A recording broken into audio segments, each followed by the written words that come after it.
পুরান ঢাকার ছুটির দিনের শান্ত সকাল। মাংস কেনার উদ্দেশ্যে বাসা থেকে বের হয়েছিলেন ব্যবসায়ী আব্দুর রহিম।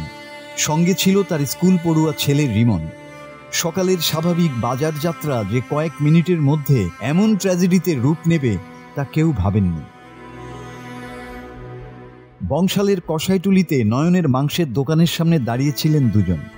ঠিক সেই সময়ে সকাল 10:48 অনুভূত হয় 5.7 মাত্রার ভূমিকম্প। পাশের ভবনের ছাদের রেলিং তীব্র ঝাঁকুনিতে ভেঙে নিচে পড়ে যায়। রেলিংটির নিচে চাপা পড়েন রহিম ও তার ছেলে রিমন সহ আরো কয়েকজন। দ্রুত স্থানীয়রা তাদের উদ্ধার করে নিয়ে যান স্যার সলিমুল্লাহ মেডিকেল কলেজ হাসপাতালে, কিন্তু সেখানে পৌঁছালে বাবা ছেলেকে মৃত ঘোষণা করেন চিকিৎসকরা।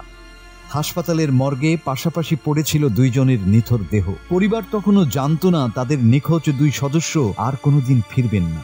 দুপুর 2টার দিকে খুঁজতে খুঁজতে মর্গে পৌঁছান রহিমের ছোট ভাই নাসির ও মোস্তফা। ভাইয়ের মরদেহ দেখে কান্নায় ভেঙে পড়েন নাসির। তিনি জানান, 2 বছর আগে হজ করে এসেছিলেন রহিম। পরিবারের প্রতি তার দায়িত্বশীলতা ও শান্ত স্বভাবের কথা স্মরণ করতে করতে কান্নায় ভেঙে পড়েন তিনি।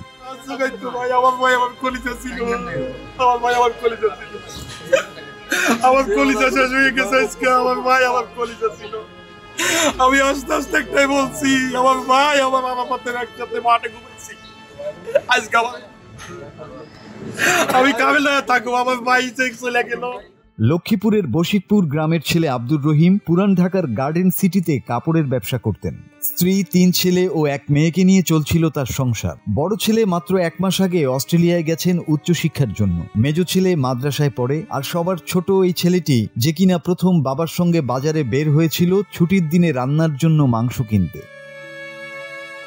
একটি স্বাভাবিক সকাল, একটি মাত্র ঝাঁকুনি, আর তাতেই থেমে গেল একটি পরিবারের 2টি জীবন। ফিরে এলো শুধু শোক, কান্না আর অপূরণীয় বেদনা। মাসুদ হাসান, বাংলা টিভি।